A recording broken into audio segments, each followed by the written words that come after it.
Hey, friends across the first coast. I'm meteorologist Robert Speta. It is Friday today. We got plenty to talk about in the world of weather. Some of the top stories around the world today. We are wrapping up today our coverage we've been talking about all week with that typhoon that hit the Mariana Islands. Severe versus dry weather in the United States and some space news. We got a new launch coming up, and we're going to take a look at some stuff you can do if you do head out to one of these rocket launches there on the Space Coast. So pretty exciting stuff to look at here. First off, Typhoon Sinlaku, no longer a super typhoon or a very strong one at that. Moving off towards the north, still some of these remote northern islands being impacted. No one really lives on these. If you remember, this passed directly over the island of Tinian and Saipan. That's these ones right here as a Category 5 storm system. Widespread devastation, damage across these islands, even in Guam further towards the south. About 150,000 Americans live on that island, 200,000 overall in all of these. And yeah, serious impacts.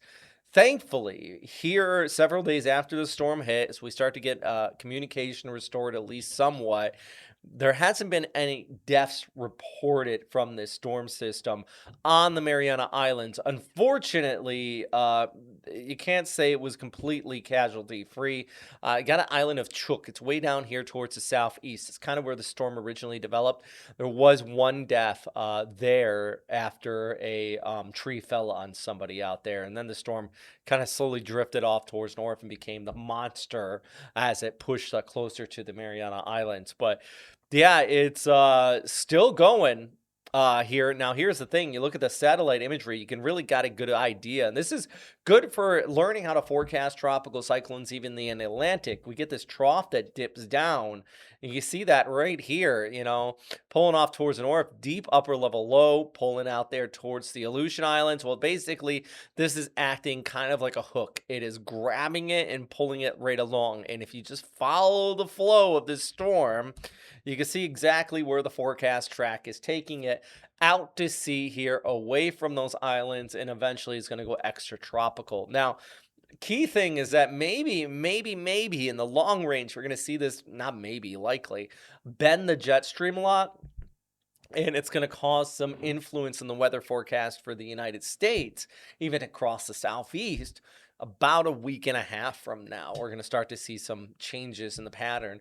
And it all boils back to a very powerful storm system here. All that energy gets kind of thrusted into the jet stream, and it causes things to change up just a bit. So here's some of the reviews for this storm system. Widespread damage over the Mariana Islands, but now it is slowly moving off towards the north here with some long recovery ahead. And just a reminder, and this is good advice for anybody been impacted by that storm or any hurricane for that matter, wait for official word before returning back home. Always remember that. Power lines could be down as well, which we have seen all over these islands, but just friendly advice for anybody maybe impacted by storms into the future. Flood waters as well. Always remember, turn around, don't drown. If you see some flood waters, try to avoid it. And we're actually going to talk about some flooding, non-hurricane related, into some of our Midwestern states in just a minute. And generator safety. This is always a concern. Always keep generators about 20 feet away from your home. Only use during them in outdoors. It just that way you don't get carbon monoxide poisoning. It's always very dangerous. And communication outages, we're still seeing that here with in the Mariana Islands, but always in the future. Always try to have like power banks and things charged up. That way your cell phones also remain charged too, just in case the power does go out wherever you are. If we're talking about hurricane season in the United States here, in the continental United States, 45 days until the start now of hurricane season, and we're always going to keep you posted and help get you prepared ahead of that. And one thing we're often talking about is a long-range forecast, even at 45 days out. We are mentioning the ENSO, or the El Nino. That is the oscillation between having cooler waters in the eastern Pacific versus warmer waters in the eastern Pacific. And in the last few years, we had an above average hurricane season. Primary reason was we were in a strong La Nina. Which would be that cooler waters. Thing is, now we're in neutral and we're expected to go into a strong El Nino phase. With that said, that means there is a chance of a lower than normal or lower than normal number of tropical systems in the Atlantic hurricane season here. And this all may have been kicked off. It may be very well kicked off, kind of stronger, due to that storm, that typhoon we're talking about near the Mariana Islands, as well as Mila, which was a cyclone in the southern Pacific. It was lingering around the Solomon Sea for days, actually about a week and a half. It sat in the same spot. Now what happened is you get a bit of a wind burst off of these, and just like if you have a lawnmower and you try to get it started, and once it gets cranked it really gets going, but you need that initial oomph. With the El Nino, we're expecting it to set in, but this very well could be the catalyst, that initial oomph for the butterfly effect to take hold here and get this whole system running and kind of help influence the start of the El Nino season. If we're talking about hurricanes, though, and how it interacts with it, remember we get these warm ocean temperatures in the eastern Pacific that can cascade across Central America, and eventually you get an increase in shear across the Atlantic, which reduces the number of tropical systems that can form up. And that's why the 2026 CSU seasonal outlook shows this 13 named storms expected, 6 hurricanes, 2 major hurricanes, if you notice, below the 30-year average. And a lot of people have been saying the last like 10 years, well, every year is above average, and it has been. But this year, it does look like the ingredients are possibly just below average. But still, thing you want to see here is that 2 major hurricanes are still possible. Even all you need is one. I mean, last year, the one storm, there was multiple storms last year, but the one big one was Melissa. It was one massive Cat 5 hurricane that caused serious damage. Thankfully, no landfalling storms in the United States, but Jamaica really took the brunt of that one. You always got to remember it only takes one out here. Let's look at the broader picture. Actually got some severe thunderstorm.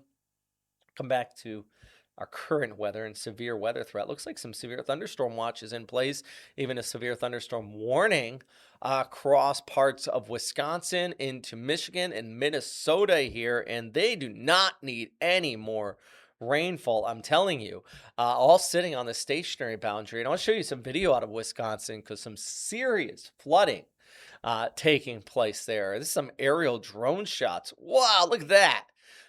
This is what we're talking about, the turn around, don't drown, all of that. Just some stuff to remember, keep in mind, especially when we're talking about significant flooding, record flooding in some of these spots. And on top of that, you have a little bit of snowmelt taking place, which ends up resulting in contributing to the heavy rainfall that we're seeing in a few of these areas here. Serious stuff. I'm telling you, this has been absolutely incredible. And on top of that, we've had reports of tornadoes in the area, some damaging winds, and we've been seeing a large, just impactful hail in some of these stronger cells. But I think one of the big issues is the continued rainfall, some snowmelt, creating the serious flooding we're seeing across parts of Wisconsin out there today. The entire Midwest really has been dealing with these different levels of severe weather really the last few days. And once again, we're looking at right now, we're tracking a storm system and the severe thunderstorm watches currently in place. Take a look at the broader picture, though. You know what's interesting is that where this demarcation line between the hot air and the cold air is. It's absolutely incredible. Look at Des Moines, Iowa. Temperatures into the 70s here on a Friday morning, 30s in South Dakota, and even dropping into the teens across parts of Wyoming over towards Colorado. They're getting snowfall. So it is remarkable to see that off in the Northwest. While in Jacksonville and the Southeast, for that matter, we are looking at temperatures on the rise. High pressure ridge is continuing to dominate out here, and it is absolutely in control of the forecast. The heat dome is in place, just allowing these temperatures to get pushed up. And you take a look actually at the mercury over the next few days. Friday, Saturday, Sunday into the 90s here. It is going to be absolutely on the hot side. There is a bit of a cool down, a little bit of a front that is going to be pushing on through, helping those temperatures drop by Monday and Tuesday. And you can see that front that is impacting off towards the northwest, some of that severe weather. But by the time it gets towards the southeast, it encounters a lot of this dry air. And that is going to weaken it out and not bring much precipitation to speak of. And we absolutely need the rain across the southeast, including in the Jacksonville and the First Coast area. A significant, exceptional drought still ongoing. It is absolutely parched. So you got a lot of dry air. You got on top of that, a lack of rainfall, dry conditions, and hot weather. And the fire weather risk is for sure up over the course of the next few days. And it really, after that front moves on by, it could knock down a little bit, but it's near critical. I mean, any fires that do start are going to spread fairly quickly. And we've already seen that with several fires. Had one in Baker County, west of Jacksonville here, up to 2,000 acres burnt. And that fire weather risk is still definitely up there. There are burn bans in place across all counties except, I believe, St. Johns County at this time, due to the dry conditions, the breezy conditions, and those dropping and much lower relative humidities out here. And you might be thinking, okay, what about that rainfall you were talking about? Like I said, there's not much. This is just our model outlook for Sunday. Okay. There's like this right there. Like it is so minuscule that it is very barely noticeable on Sunday, and then you see over towards Monday, it is so barely noticeable that it is not going to be enough to bring much relief here with that passing front. But I can tell you, at least ahead of the front, it is still hot. It is dry. Those fire weather risks are in place, and we have record-breaking heat in the forecast. Look at these temperatures: 92 here on our Friday, Saturday at 93, Sunday at 91. Right near, if not going to be breaking record highs. 1967 must have been a hot year there in mid-April, though. I tell you that. 93, 94 degrees on that Friday and Saturday back in 1967. 1995 is the last time we hit that 92 degrees here in mid-April as well. So, boy, it just heating up, hot conditions continuing in the forecast. Do want to note this, though, with this hotter weather, is this right here. So we're talking about mid 90s. And just remember your pets. We got the temperatures looking up at 90 degrees. Within like 15 minutes, 90-degree temperatures can heat up concrete to 125 degrees, but asphalt up to 140, maybe possibly 155. We get up near 95. This is important, and always remember the hand test with your pets. So if you got you put your hand on the ground, and if you can't hold it there more than a few seconds, your pets are not going to be comfortable either. It always frustrates me. I go for a lot of runs at one of the local parks here, and I always see people walking their dogs on the asphalt. And when there's just perfectly good green grass right next to it, sometimes you might think, okay, you know what? If I was barefoot right now, where would I would rather be walking on, the asphalt or the green grass? I know the pet's a little bit more hardy than our delicate feet, but it still is something to just remember, keep in mind if you plan on taking them out there and going out and just kind of enjoying the day, getting at it. You know what I'm talking about. So yeah, going back to the forecast. So let's come back to the heat. And how about that cool down on the back side of this? We are going to see those temperatures drop off by Monday, Tuesday, and into Wednesday. 72, 76, and 79 there on Wednesday. The lows will be into the 50s. Thing is, 50s in Jacksonville, but we're going to be looking at possibly high 40s by Tuesday morning for some inland locations too. So there's definitely some ups and downs here, which is classic for our area. In fact, I like this graphic right here.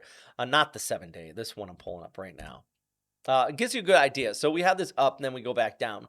This is a trend during the spring months. For example, we'll go back to 30 days back. So we're looking back to mid-March. We had this big heat up here with those temperatures pushing well above average. Then we had a front, like a back down. Then we had the heat up, and then we had the front, And then we had prolonged above average temperatures. And then here about a week and a half ago, remember we had the big nor'easter on the first coast that caused temperatures to be very cool, almost a record low highs there for a few days. That's that right there. And then we gradually worked our way back up. So you can see we are on that roller coaster ride. We're getting our way back up to the top of the hill. And what's going to happen? Well, we're going to get the cool down once again. So it's kind of to be expected here with these ups and downs. So if you got any plans this weekend, get out there and enjoy it. We do have an increase in cloud cover, though, as we go ahead into Sunday, with the chance by Sunday night having some rain nearby. I think at 6:45 in the morning should be just absolutely fine, which means New Glenn is going to be launching a rocket. That's the Blue Origin, launching the Space Mobile Bluebird 7 is supposed to help with space kind of satellites communications, space communication, basically like Starlink, very similar to that. Not launching from 39B. I need to fix that. I believe it's 40, but I'm not quite sure. I have to absolutely fix that. Important. 39B is where Artemis launched from, and all the other kind of famous shuttles and all that launched from that. That's an important little information to fix up here. But you know where you can find more information on this is at the Kennedy Space Center. And I took some time myself to go there and kind of peruse around, especially ahead of the Artemis launch, kind of getting some new perspective on space. They have actually, speaking of the shuttle, they have the Atlantis there, which is absolutely incredible to see. And yeah, it was absolutely an amazing time. So I'm going to leave the rest of this stream here just talking about, you know, the Kennedy Space Center. And if you do go out to watch any of these rocket launches, a place you can stop by here not too far from the First Coast. If you are traveling to the Space Coast or just interested in astronomy, this is the place you need to go. Of course, NASA's Kennedy Space Center Visitor Complex. And today we're going to go through and check out all the different exhibits, including get an up-close look at the Artemis spacecraft. Let's go check it out. And even before you enter the gate, the science is already hitting you. The classic clock used for the launches is near the front, and this massive 3D TV in the rockets can be seen right there in the distance. One of the first things you'll see once you come in is, of course, the rocket garden. It's just this whole slew of different rockets from throughout the space age, including a replica, I believe the Saturn V right there. We're gonna come back to this though. First, we're gonna go out and actually see some of the real rockets up close out at the gantry. The Kennedy Space Center is unique compared to other theme parks in that you have the option to get on a bus and go to several different locations versus sitting around in one spot. First, we set off to the gantry at platform 39. On the way, you can see multiple famous locations like Launch Control, the VAB or the Vehicle Assembly Building, which is the largest building on Earth by volume. And we pass by the Crawler, which is the largest self-powered vehicle on Earth. This is the vehicle that takes the rocket up to the launch pad. It's about 130 feet long, 115 feet wide, and about the size of a baseball infield. So we're here at LC39B. This is the gantry. It's the newest attraction here at the Kennedy Space Center Visitor Complex. And here you can get an up-close view at some of the launch pads, but also they have the whole complex here. All this education on board, including this mocked-up rocket engine here, which in just about 15 minutes is going to be running a test fire. It's going to be interesting. Now, that is not a real engine by any means. It's more of a simulator in that it was used to represent the physical locations and geometry of a space shuttle main engine. So ground crews could test and practice working on one that looks like the real one. Now, it's a neat addition to this tour. So check this out, the views from the top of the gantry. You can see all the different launch platforms out here, but as well, we have a very close-up view of launch pad 39A. And this one is awesome. This is where the Apollo missions took off from. Apollo 11 launched from right there. And 39B right over there has, well, Apollo's Greek twin sister Artemis sitting on the launch pad. So check this out. You can take this and kind of point it at any of the directions and it'll show you, okay, now we're looking at LC-39A. This is where all the famous Apollo launches took place, including Apollo 11, right from that launch pad. Then we look over here, you can see the other launch pads because there's plenty of them. SLC-40. This is where the rockets were originally built in the 1960s. The Titan program took off there. We can look at some of the other ones, like this one right here. I wonder what that is. 41. That was also built back in the 1960s. This is cool. Also at the gantry, you can stop by the Earth Observation Building. I love this. It's neat to see other people learning about meteorology and climate change, but as a meteorologist, truly appreciate this. One thing that space exploration has given us is a realization that we all live on this little blue ball together, floating in space. This thought is really demonstrated in this photo taken by Voyager at the edge of our solar system. Everything that ever is or ever was with humanity is on that little blue dot there. It's important to take care of it. Now we're back on that bus. And where we're headed next is the Saturn V Center, the building dedicated entirely to the Apollo era and the rocket that was used to make it possible to go land on the moon. You enter the museum and are greeted by the massive Saturn V rocket. This massive rocket hanging from the ceiling is a one-to-one of the ones that went to the moon. In fact, this one is built with all the same hardware. It was just never meant to fly and instead is used as display. Really gives you a sense of scale of this rocket. The Saturn V building also has a scale model of the lunar lander seen here, but the crown jewel, in my opinion, of this exhibit is the actual Apollo 14 capsule. So check this out. This is the actual Apollo 14 capsule. That's why it's got the burn marks all over it. This thing went up. Now this doesn't land on the moon, it orbits around, and then it came back carrying 3 astronauts on board. This was after the infamous Apollo 13, and behind that, of course, 15, 16, and 17 also landed on the moon too. But pretty incredible to see that up close in person. Plus, if you get the time, make sure you check out the entire collection here of different types of moon rocks. The bus tour drops you off right at the Atlantis exhibit, which is a must-see. This has got to be one of the just most wow exhibits here at the Kennedy Space Center. The actual Atlantis. She flew 33 missions into space and back, and now it's here on display. Just absolutely incredible.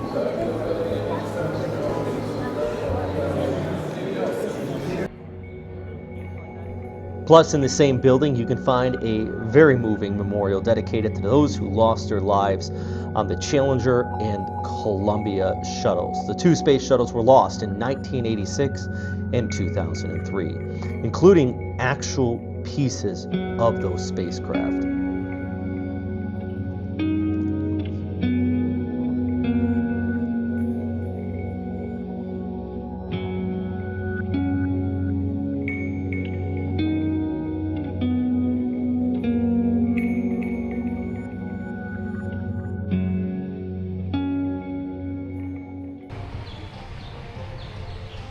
Right after you enter the Kennedy Space Center Visitor Complex, you'll come right up to the rocket garden. And there are numerous rockets here from different ages of space exploration. From some of the earliest ones, some of the biggest, like the Saturn V sitting over there. Check this one out. This is the Titan. And this thing, believe it or not, was a ballistic missile before it was used to send people into the space. One of those Cold War relics that were repurposed for space travel. And you actually see that a lot. And that was really the whole Apollo program was all part of the Cold War. But it's really cool to see something that was designed for destruction, setting people up into space. This was used for Gemini missions. All right, let's see what it feels like to sit inside of one of these. Come up here. Oh, goodness. Oh. All right. Jeez, that is not comfortable. Oh, I think you're supposed to sit like this. Oh, I got it. Oh God, you're supposed to be like this inside of it. Oh, that makes more sense. Oh God. Oh, here. Okay, there we go. Now I'm ready to go to space. Apparently, in the world's smallest freaking barrel. Jesus. Oh. This is all next to the Gateway experience. Lots of activities here. You can test your skills as a pilot or see what it's like to ride in the Blue Origin capsule. A slew of different stations to learn about science and astronomy. And that's what it's all about.